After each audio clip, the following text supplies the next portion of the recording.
Dream of the Red Chamber, Chapter 32. It is just a masterclass in social dynamics. We get to see how these small, intimate moments, But just a conversation between friends. right, or a quick piece of advice, how they reveal these massive underlying conflicts. You've got romantic rivalry, you've got ideological rebellion, everything. So we have this really complex dialogue with Jia, his maid Ziren, and his cousin Shi Xiangyan, and the emotional, the philosophical meaning from this chapter. And to understand just how guarded, how politically sensitive life was for these young people, even in private. The sources really drop us right in the middle of it, too. It starts with this scene of just high emotional stakes, all beginning with Bao Yu finding this tiny object. A Kylan. Okay, let's get into Bao Yu's reaction here, because finding this piece of unicorn, it's not a normal reaction. No, not at all.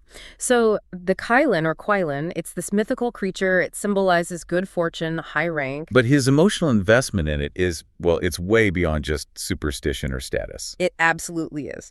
Zhang Yun, who's very close to him, she's teasing him about it. She says, if you lost your official seal, the actual symbol of your future power, You wouldn't be this upset. you wouldn't be nearly this upset. But Bao Yu's response is just extraordinary. He says, losing the seal, that's common, that's expected in the world of men, but losing this Kylan, He says he would wish to die. he would wish to die. That is a staggering statement. I mean, if you, our listener, ever needed proof that Bao Yu fundamentally rejects the values of his class, this is it. This is it. His greatest emotional connection is to personal sentiment, to this magical creature, not the actual tools of, worldly power. This Kylan is a shared token, something that connects him to, so it's not just a pretty object. It's tied to his inner life, the life he actually values. And even before this moment, the sources give us this really telling conversation between Sharon and Xiangyan. It really emphasizes their shared history. It does. Sharon teases Xiangyan about a recent great joy, a daxi, which, it often means an engagement is on the horizon. And Xiangyan blushes immediately. Right. She goes silent. It's this little nod to the fact that she's growing up, her status is changing, she's heading into the formal world of marriage. But then they immediately backtrack To their friendship. Yeah, reminiscing about being together 10 years ago in the Western warm chamber. It's a really powerful way to remind us that these aren't just aristocrats and servants. They're friends with a deep history, but now there's this social chasm opening up between them. And that history is immediately put to the test in the next exchange. It's all about how gifts and comparisons work in this world. Right, Xiangyan feels like she has to defend her affection for Sharon now. She insists she thinks of her moment by moment. She has to work harder to prove it, doesn't she? Because she's a Xiaoji, a young miss, and she's supposed to be keeping her distance from the staff. Even from Sharon, who is, for all intents and purposes, Bao Yu's unofficial wife. Precisely. So to prove it, Zhang Yun gives Jaren a ring. But Jaren's response is what just pops that sentimental balloon. What does she say? She just mentions, I already received a ring from Sister Bao Baochai. Oof, that is a brutal name drop right there.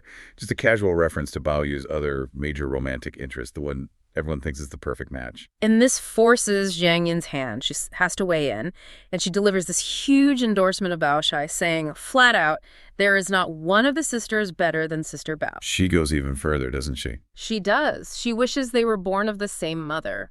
Says if she had a sister like Baochai, it wouldn't even matter that she lost her parents. And the source notes her eyes get red while she says this.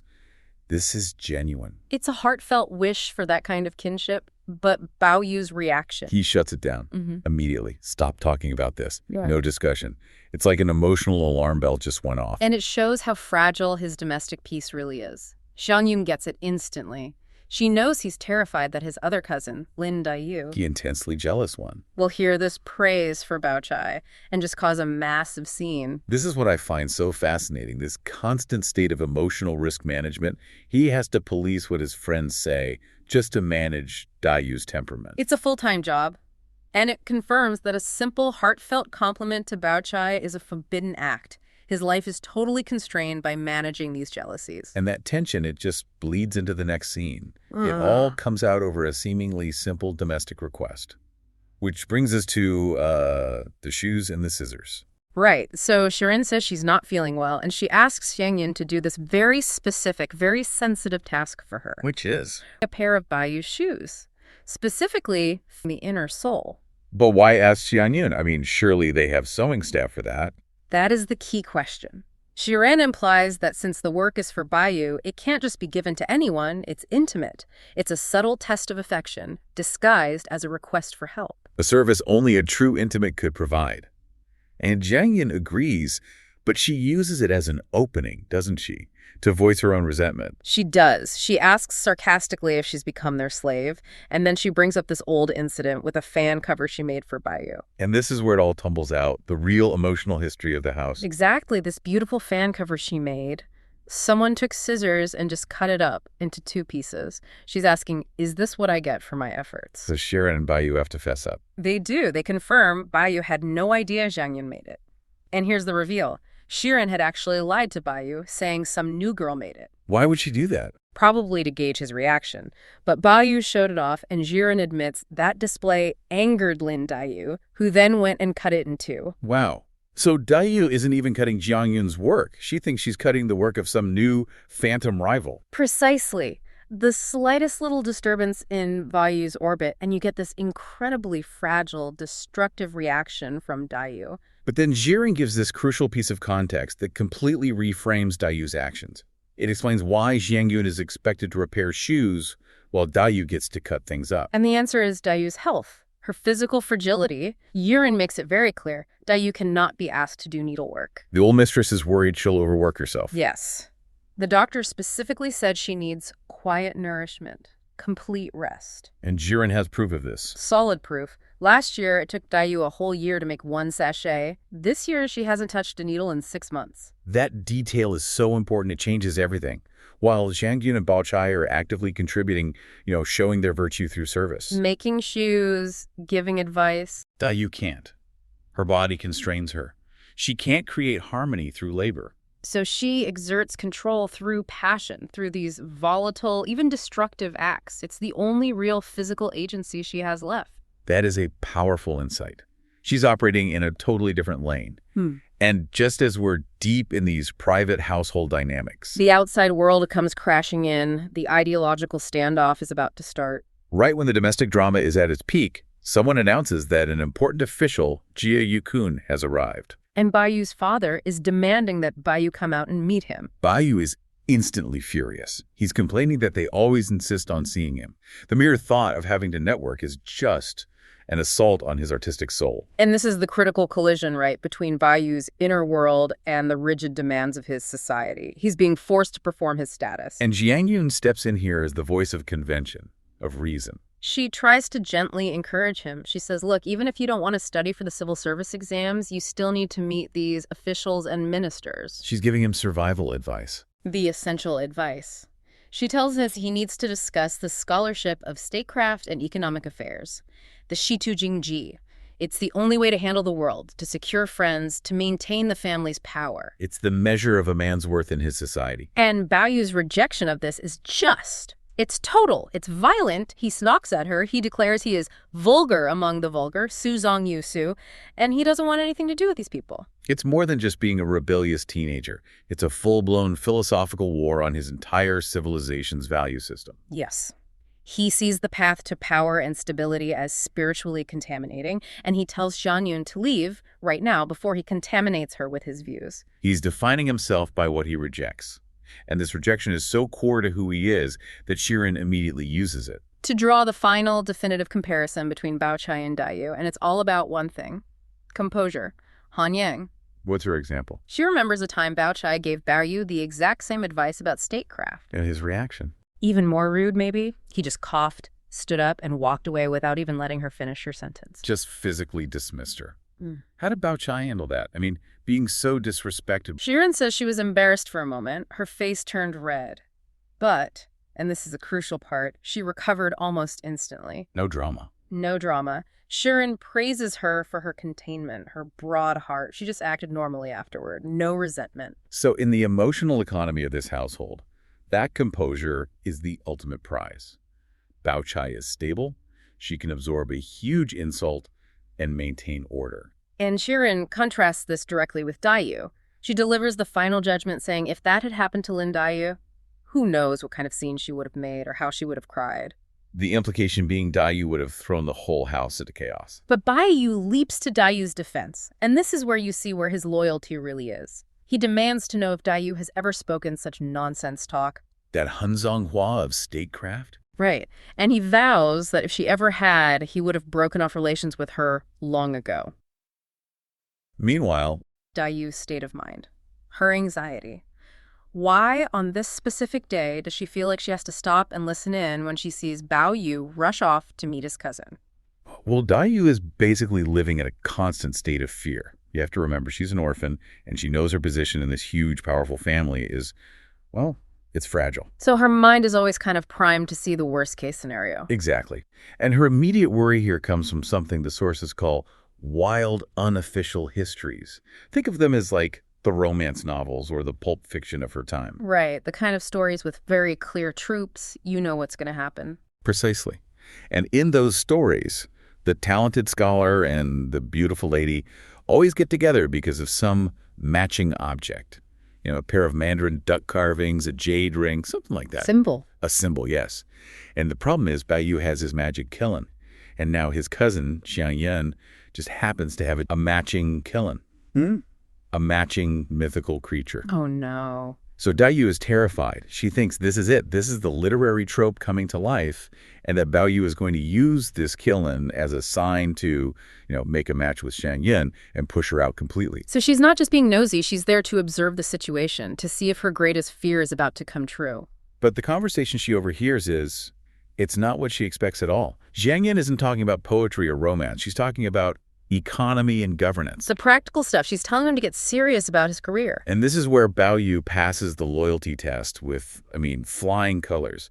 His reaction is so immediate, he's furious. He just shuts her down. Completely. He says Dayu Lin Meimei would never say such muddle-headed words. Yeah. And he goes even further. He says if she ever did, he'd be estranged from her. He wouldn't even know her anymore. Wow, so he's not just defending her. He's defining their entire shared world. Their values. He's basically saying she and I exist on a different plane from all of this practical worldly nonsense.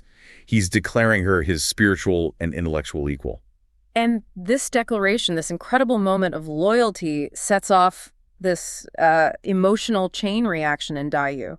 The sources list 4 distinct feelings: joy, surprise, regret, and sorrow. It's a whirlwind. So why doesn't that initial joy of being called his bosom friend, his Ziji, why doesn't that last? Why does this happy moment immediately curdle into tragedy for her? Because for Dayu, validation is never enough when the whole system is rigged against you. The joy that's the first feeling comes from knowing her gut feeling was right. Yeah. They are soulmates. Then comes the surprise. She's shocked that he would say this so openly, without any regard for propriety. He's risking a major scandal just to defend her honor in a private conversation. He's acting like they're already a settled thing, beyond question. But they're not. And that's where the real world crashes back in. That's it, exactly. That's the regret, the what if. Suddenly the joy is praised. If they are truly soulmates, then that big rumor that's always hanging over them. The golden jade match. The golden jade theory, yeah. The prophecy that links Bao Yu with the other cousin, Bao Chai. Suddenly Dayu thinks, well, if we're soulmates, that rumor should be meaningless. But it's not. It's the dominant story. So if the universe, or at least the family, has already decided that Bao Chai is the gold to his jade, then what good is this perfect understanding he just declared? It's worthless. And that leads directly to the final, deepest feeling, the sorrow. This is where her emotional pain and her physical sickness just fuse together. This is the really tragic part. It is. She thinks, my parents are dead. I have no one in my corner, no one to fight for our truth against this golden jade story that everyone seems to want. And the sources are really clear that this fear is making her physically ill. She feels her mind wandering, she's distracted, and her doctors are warning her about a weakness of spirit and blood deficiency. And they use a very specific term, consumption, a fatal disease. In the world of this novel, you have to see this as psychosomatic. Her constant anxiety, her endless worry, it is literally eating her alive. So her thought is, what good is it that we understand each other if I'm not even going to be around long enough for it to matter? That's her despair. What use is this bond to my doomed life? That's the feeling. The external pressure of the golden jade theory isn't just some plot point. It's an active agent in her illness. It is killing her. And that sense of urgency just hangs over everything that happens next. She's completely overwhelmed. She's crying, and she tries to get away before he sees how vulnerable she is. But of course he does. He catches up to her immediately, still kind of riding the high of defending her. He asks her what's wrong, who upset her. She denies it, but her eyes are red, and he knows. And this is where things get, well, they get really volatile and confusing. He's so caught up in the moment that he forgets all the rules. He actually reaches out to wipe the tears from her face. In public. It's a huge breach of etiquette. And she just recoils, snaps at him. You want to die again? Why are you so touchy-feely? She punishes him for the intimacy. Because in her world, that kind of public intimacy is dangerous. It leads to ruin. He's operating on the logic of their soulmate connection, but she is operating on the logic of social survival. And she's hurt, so she hits him where she knows it will hurt the most. She throws that whole golden quillin thing right back in his face. A brutal line. It doesn't matter if you die, but what about the gold and the quillin you're leaving behind? I mean, that's just a dagger to the heart. She's basically saying his whole defense of her was a lie. And of course, Bao Yu is furious. He's red in the face, veins bulging.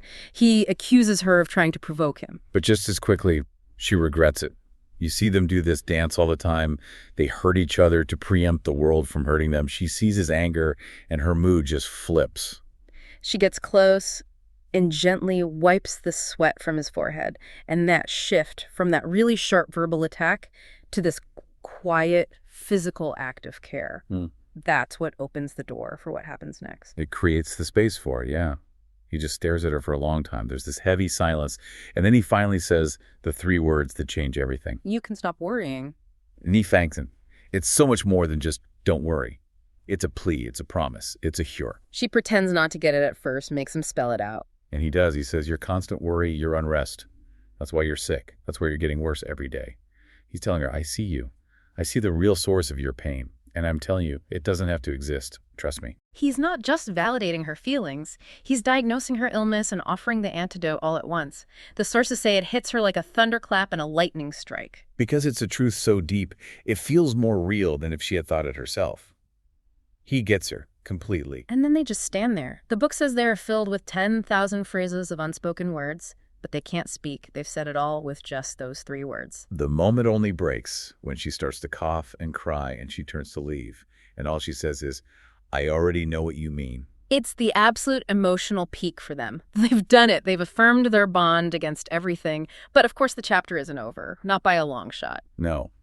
That intensely private truth is about to spill out into the world with just disastrous results. So Bao Yu is left standing there, completely dazed. The Tim says he's just spaced out. He's in this, emotional trance. He's just had this soul-bearing moment. He's psychologically and emotionally exhausted. And that's when his maid, Jiren, walks into the scene. She's the practical one, the stable one. She's just bringing him his fan, which he forgot. And this is where everything goes so wrong. Bao Yu is still lost in his emotional fog. He sees her. He reaches out and grabs her. He confesses. But he thinks he's talking to Dayu. He thinks he's talking to Dayu. He gives this raw, desperate speech. Good sister, I have never dared to speak this deepest feeling of my heart, but today I speak it daringly. I'm also suffering from a sickness because of you. I just hope your illness gets better, and then perhaps mine will too. I mean, it's this incredibly profound declaration of love. A love that's so deep, it's making him physically sick, too. And he delivers it to his maid, a woman whose job is to care for him, not to be his tragic romantic soulmate. How does she react? She doesn't hear love. She hears madness. The source says she's scared out of her mind. She thinks he's been possessed by a demon or just lost his senses completely. So she doesn't comfort him. She pushes him away, tells him to leave. And that physical rejection is what finally snaps him out of it. He realizes his mistake, and he's just horrified, mortified. Blushing crimson, grabs his fan, and literally runs away. So this moment of profound vulnerability is just instantly met with confusion and shame. And for Jiren, it's not about feelings, it's about damage control. She immediately puts it together. Dayu was just here. Now he's acting crazy. She knows that if anyone heard what he just said, it would be a massive scandal, a disaster for the family. And just as she's processing this, who shows up? The embodiment of the problem herself. Bao Chai. Of course. Bao Chai walks up, sees Jiren standing there in a daze, and asks her what's wrong. And Jiren has to lie. Instantly. Instantly. She comes up with a sparrow lie, says she was just watching 2 birds fighting because it was funny. Yeah. A complete total misdirection. But Bao Chai's pretty sharp. She notices things. She does. She asks him where Bao Yu ran off to, and then she adds this really telling comment. She says his behavior has been getting more and more erratic lately, which is why she didn't call out to him. Which is a perfect description of how Dayu affects him. She's aware of the instability he represents. And the conversation moves on. But that whole exchange is just Jiren desperately shoving this explosive emotional truth back underground before it can blow up the social order that Bao Chai represents. But Bao Chai, she is an incredible observer. And she basically forces this moment of profound, really uncomfortable realization about Xingyin. Yeah, Bao Chai points out that Xiangyin, for all her noble background, can't make any decisions at home. And she realizes this isn't just a personality thing. It's a structural problem. She's figured out the family's budget crisis. It's veiled poverty, the kind of financial trouble that a noble family can never, ever admit to openly. Bao Chai has seen that Xiangyin's guardians are disliking the great expense of running a proper household. Which means they're cutting costs? They are dramatically cutting costs. And the most critical, tangible result of this is that they refuse to hire professional needleworkers, the people whose whole job is to do the family's sewing and embroidery. And in this world where your status is so tied to how you look, the clothes, the silks, the embroidery cutting, the labor that maintains that look, that's a huge sign of real financial trouble. Absolutely. So the consequence is that the women of the house, and that includes the highborn Xiangyin, have to do most of the work themselves. And Bao Chai noticed the physical toll this was taking. Right. She said she looked exhausted. Utterly exhausted, tearful. Her eye circles were red when they were just talking about daily life.